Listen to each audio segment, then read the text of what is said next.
musa y aparece astuto Odiseo. Ese es el epíteto de Odiseo. Y vamos a ver una serie de epítetos en toda la épica y puntualmente en la Odisea, que es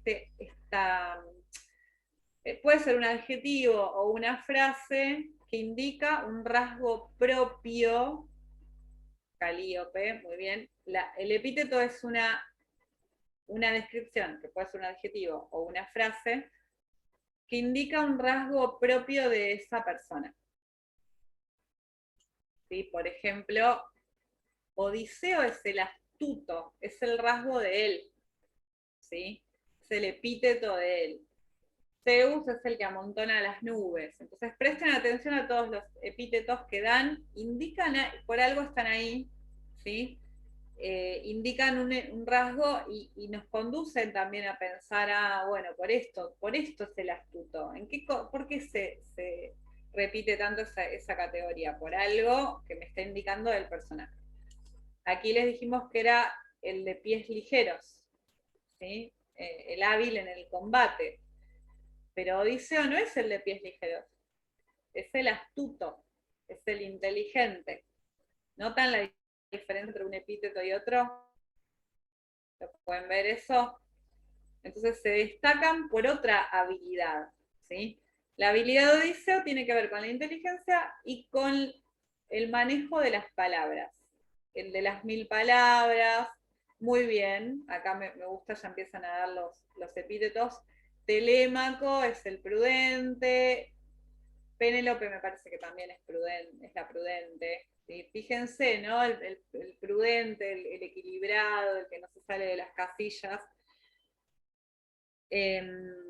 Exacto, bueno, bien, acá en el chat dicen esto, ¿no? El favorito de Palas Atenea, obviamente porque Odiseo es la representación de Palas Atenea en la Tierra, de este rasgo de la inteligencia. La discreta Penélope, bueno, sí, siempre me causa mucha... Me río para no llorar de los epítetos que le ponen a las mujeres, pero bueno, vayan analizando. Solo fíjense que pensando en los epítetos ya tenemos un párrafo o una carilla para escribir, ¿sí? Entonces, esta descripción nos conduce a Odiseo. Es inteligente, es hábil. En griego es polutropon, ¿sí? Polutropon. Después yo les puse ahí los cantos, los primeros 10 versos de la Odisea para la clase que viene la van a tener en griego. Y polú quiere decir mucho, ¿sí? Y tropos, vueltas, las muchas vueltas, ¿no? Y siempre es hábil con el lenguaje. Exactamente, los epítetos son rótulos y de hecho un ejercicio piola, a mí me gustaba siempre cuando leía épica con los estudiantes del secundario, decirles que piensen su epíteto. ¿Cuál es el rasgo propio, ¿no? De uno? Y es interesante porque hay que pensar, a ver quién es uno, ¿no? ¿Cuál es si yo tuviera que decir mi epíteto, eso también lo pueden pensar ustedes, pero para los adolescentes está bueno. Disculpame, te quería hacer un comentario. Sí. Algo que nos llama la atención cuando conversamos con la generación en el caso de mis padres, que tienen 80 y pico de años, esto de que en los barrios se utilizaba mucho los apodos que ya no. El Tano, el Narigón, el tal. Y cuando cuentan sus historias y lo dicen hoy en día, nosotros tratamos de decirle, no, mira, che, qué feo esto, decirle, y aparte cosas rebuscadas, que hacían alusión a determinados defectos de la persona, ¿no? Nunca eran una virtud. Eh, qué suerte que eso quedó en desuso. Pero Está muy bueno lo que decís, Ana, porque así se puede trabajar en el secundario, porque esto pasa. Quizá es verdad lo que no es tan común ahora lo del chueco, el petizo, el alto, el negro, unas claro, cosas tremendas, racismo aparece ahí. Entonces se sí, puede sí, sí, sí. trabajar primero la clase de palabra, el adjetivo, ¿sí? Mm. Entonces es muy común que son categorías que se ven en primero, segundo, tercero de prácticas del lenguaje. Entonces vos podés unir el adjetivo, una categoría gramatical, a la literatura, Mm. ¿no? La épica. estás hablando también del racismo, la discriminación, y podemos darle una vuelta de tuerca y pensar en el epíteto como un rasgo positivo.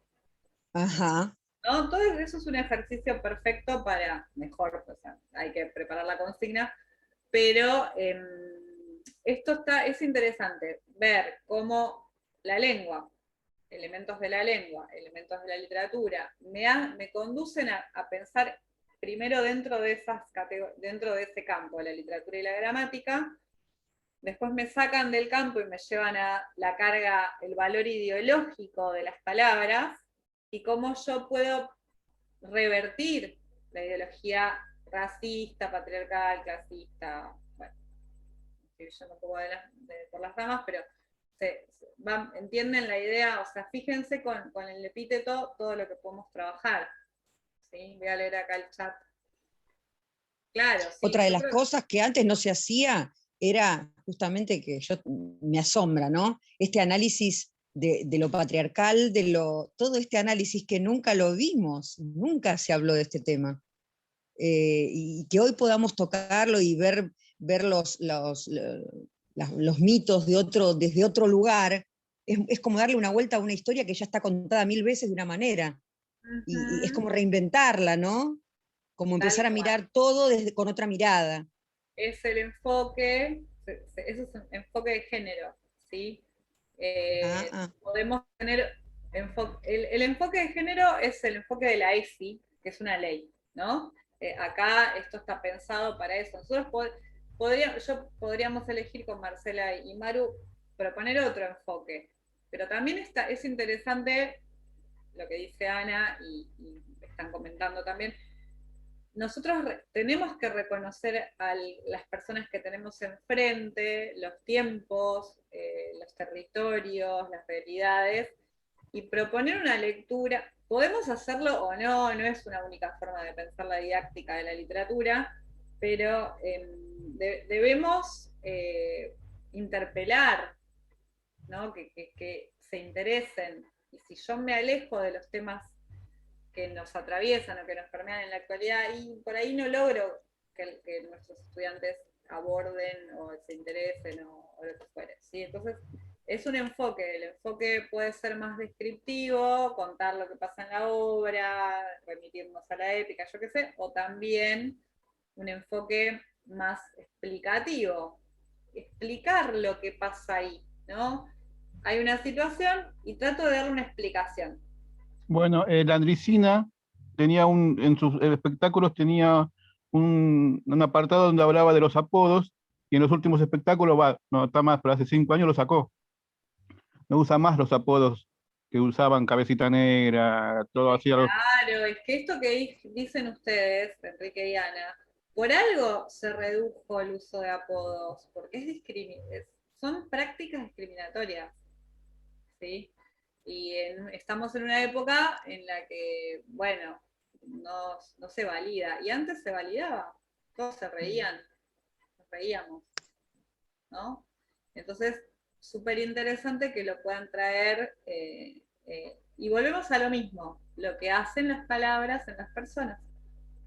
Observen cómo aparece el poder de la palabra, ¿no? El astuto es una palabra que carga un montón de sentidos, ¿sí?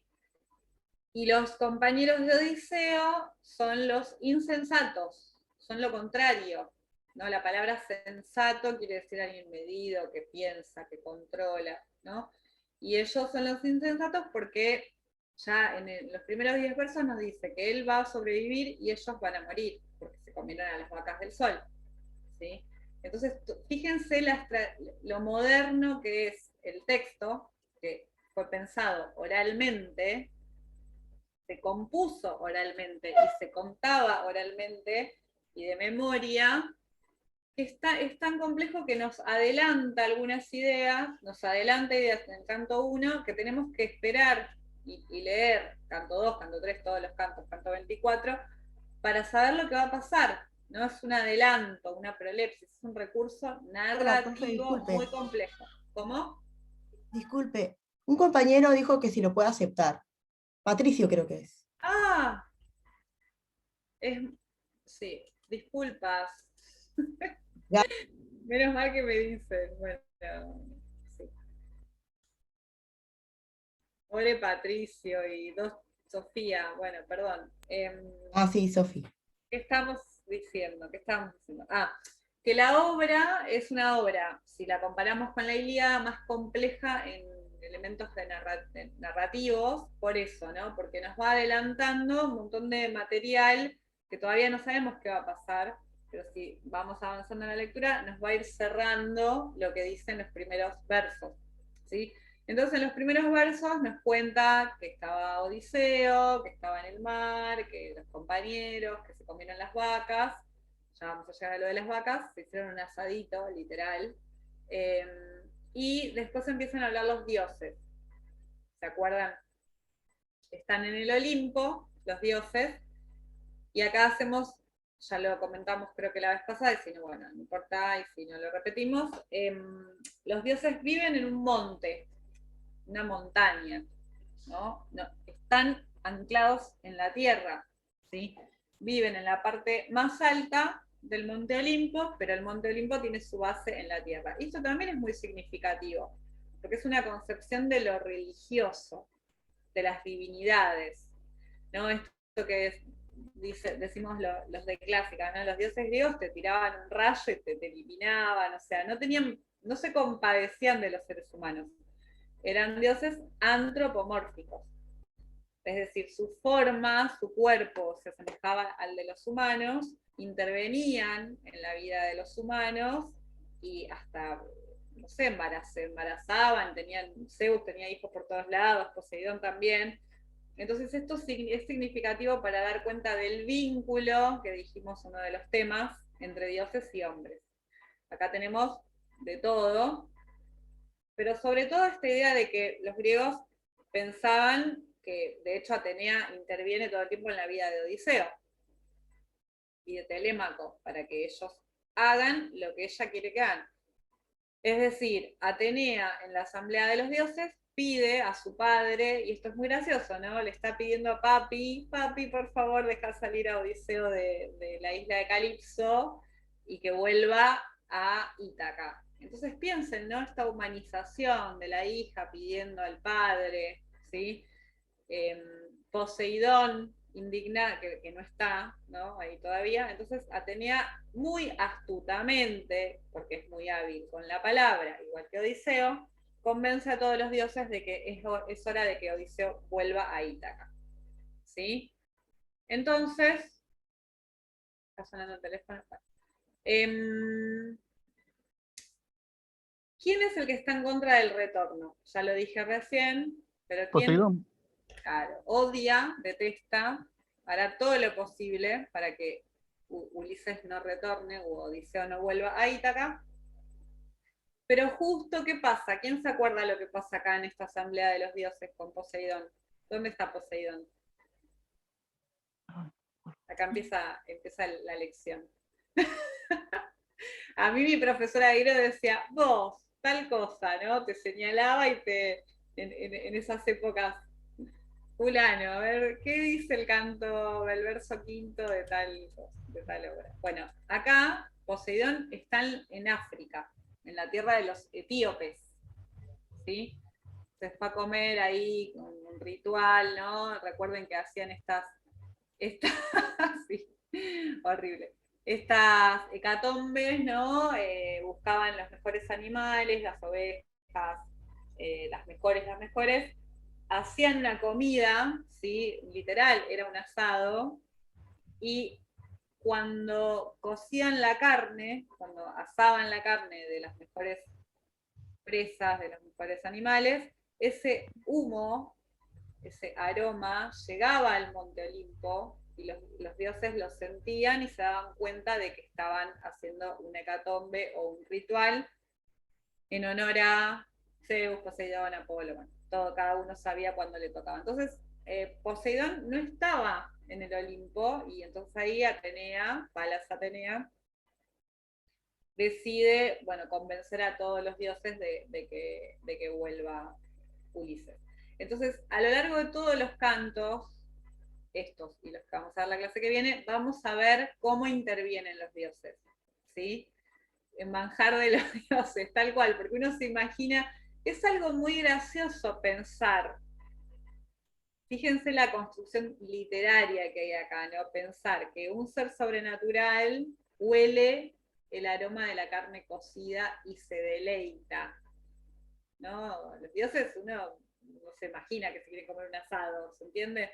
Entonces todo este tipo de, cuando uno lee, profundiza, va reconociendo lo ficcional, la construcción literaria, ¿no? de estas cuestiones. Bueno, entonces decide que va a volver ahí, que van a dejar volver a Odiseo a Ítaca, porque siempre fue muy piadoso, se dedicó a los dioses, hizo sus rituales pertinentes, y porque Atenea así lo desea, ¿no? Porque Odiseo es la representación de la astucia en la tierra. Y por Entonces, los sacrificios que hizo en Troya, dice en un momento. Por los exactamente. sacrificios humanos, ¿no? Por los sacrificios humanos que hizo en Troya después que cayó, a nombre de Zeus. Tremendo, porque es súper interesante, porque Odiseo es un ser bastante, es un personaje muy humano que ha hecho cosas tremendas, como llevar, junto con Aquiles, ¿no? Pero lograr la caída de Troya. Esto después lo vamos a ir viendo en el texto. Se mandó sus macanas, tal cual. Pero la inteligencia de Odiseo, cuando él genera la estratagema del caballo de Troya, ¿sí? Vean la estratagema del caballo de Troya porque es canónica y es muy interesante ver este personaje con esas dos caras, ¿no? Su inteligencia usada para la caída de un imperio, ¿sí? Que era el que disputaba el poder a los griegos, los asiáticos. Y piensen Profe, lo que significa lo asiático hoy para nosotros. Sí, ¿quién quiere decir algo? Entonces Helena fue una excusa. Ah, ¿qué te diría Rita Segato? Rita Segato te diría que la disputa dialógica y física entre los varones se da en el terreno del cuerpo femenino de las personas, o sea, feminizadas, porque puede ser más mujeres o varones. Pero sí, sí, sí. Digamos, metafóricamente, el rapto de Helena, digamos, conduce a que los griegos vayan a tomar Troya, pero Agamenón quiere Troya, o sea, quiere la caída de Troya, porque es la disputa. Ustedes piensen el avance de los pueblos asiáticos, ¿no? En un montón de aspectos, y es súper interesante, acá no nos podemos detener, pensar la representación de lo asiático, ¿sí?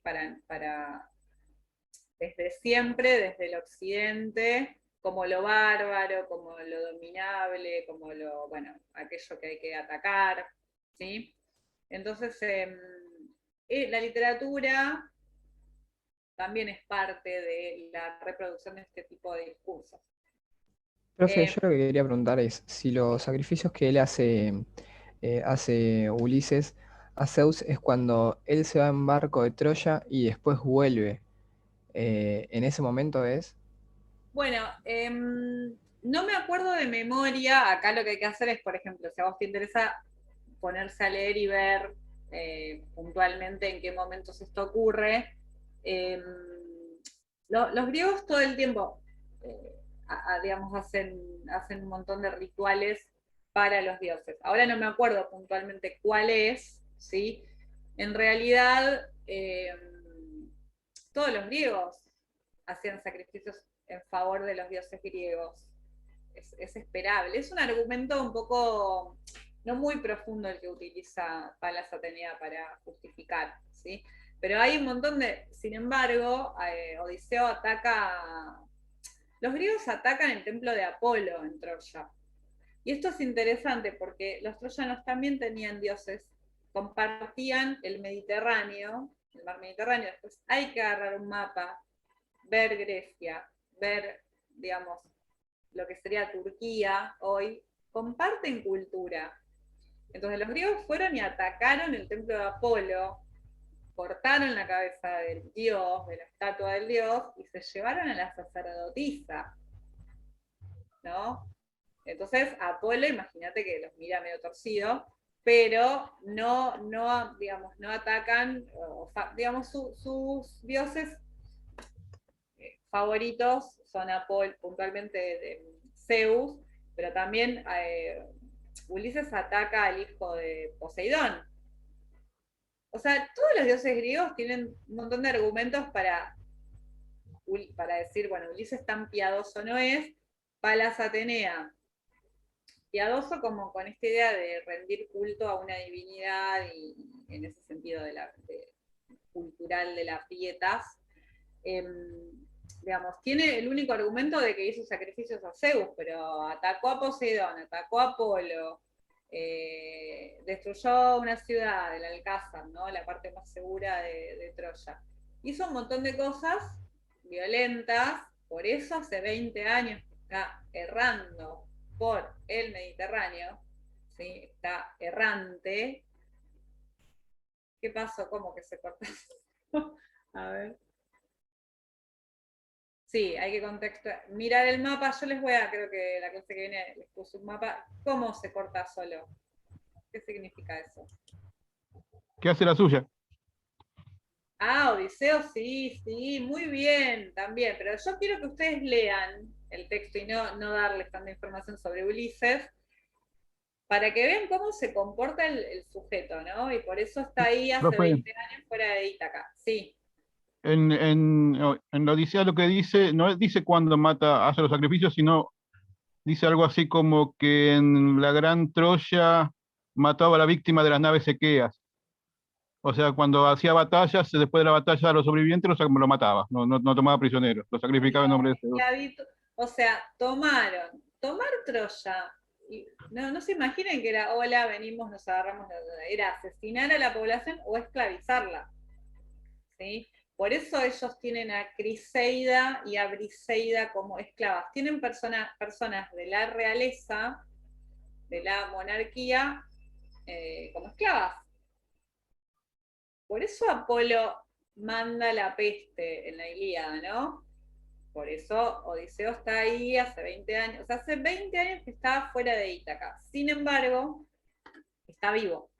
Entonces ahí está el cambio de paradigma con respecto a Aquiles. Aquiles prefirió morir para ser cantado, Odiseo prefiere vivir y contar su propia historia. Entonces lo que se dice es que por eso Odiseo es el poeta, es el cantor. No lo cuentan a él se cuenta a sí mismo y esto es un rasgo maravilloso del relato, de la novela. Algunos dicen que es la primera novela por la complejidad narrativa, ¿no? Tenemos el narrador que nos cuenta sobre Odiseo, los dioses hablan y después el mismo Odiseo se cuenta a sí mismo, ¿no? Cuenta sus aventuras, es súper interesante la estructura narrativa. Acá dicen, leo el chat. Él se pierde cuando quiere volver con Agamenón, claro. Ahí está, terminar los rituales. Odiseo sabía que estaba en falta. Sí, muy bien, gracias por las ayudas de memoria. Bueno, profe, tienen un jefe, están en el trabajo. Bueno, vivir para contar la historia, exacto. Entonces, fíjense la operación narrativa, la construcción discursiva, bueno, ya vamos a ir profundizando. Odiseo es el mismo poeta de su historia, ¿no? Bueno, entonces deciden la vuelta y ahí hace toda una estrategia que es mandar a Hermes, el de las alas, el de las sandalias aladas. Después busquen por qué va Hermes, el mensajero, ¿no? De los dioses, por eso tiene las sandalias aladas, pero también protege a los ladrones. Bueno, es muy interesante Hermes. Entonces baja y bueno, le va a decir a Calipso que tiene que dejar a Odiseo, tiene que dejarlo ir. Cuando se corte, tiene que dejarlo ir. Claro, cuando se corte entramos un ratito más y lo vamos a ir profundizando, pero con los audios de la clase que viene que les voy a dejar también van a tener más información para desarrollar. Es importante leer, ¿sí? Y empezar a ver todas estas cuestiones. Entonces, Hermes va a bajar y le va a decir a Calipso, bueno, Calipso, se terminó la luna de miel, ¿sí? Y hacemos una entrada, no vamos a hacer 40 minutos más, hacemos 10, 15 más, y lo que queda, lo que pasa es que, bueno, se nos hizo larga la clase. Calculen hasta 11:15 más o menos. Ahí terminamos. O ya quieren, si no terminamos y después la seguimos, no sé cómo, porque no vimos mucho de la obra y eso me preocupa. Bueno, hacemos una entrada más de 15 y los que se tienen que ir se van, ¿sí? Igual todavía queda un minuto. Bueno, Perfecto. Ahí en el canto 5 es cuando le promete la ninfa la inmortalidad para que se quede, ¿no, profe? de todo le promete. Sí, no me acuerdo de memoria, por eso ustedes lean bien y ahora a partir de este disparador, aquello que les interese, pero sí, lo que pasa es que ya cuando intervienen los olímpicos, o sea, Zeus y todos los que están ahí, sin Poseidón y sin Hades, que después vamos a profundizar con ese trío, ella no puede hacer nada, le ofrece de todo. De hecho, acá es una lectura que podemos. A mí me parece que Odiseo no tiene muchas ganas de volver a Ítaca. Esto es una lectura que hacen varios autores y varios analistas. Él está ahí pancho con Calipso, en una luna de miel eterna, así. Lo construye el Rapsoda como alguien que llora en el mar y está extrañando Ítaca. Pero hay un montón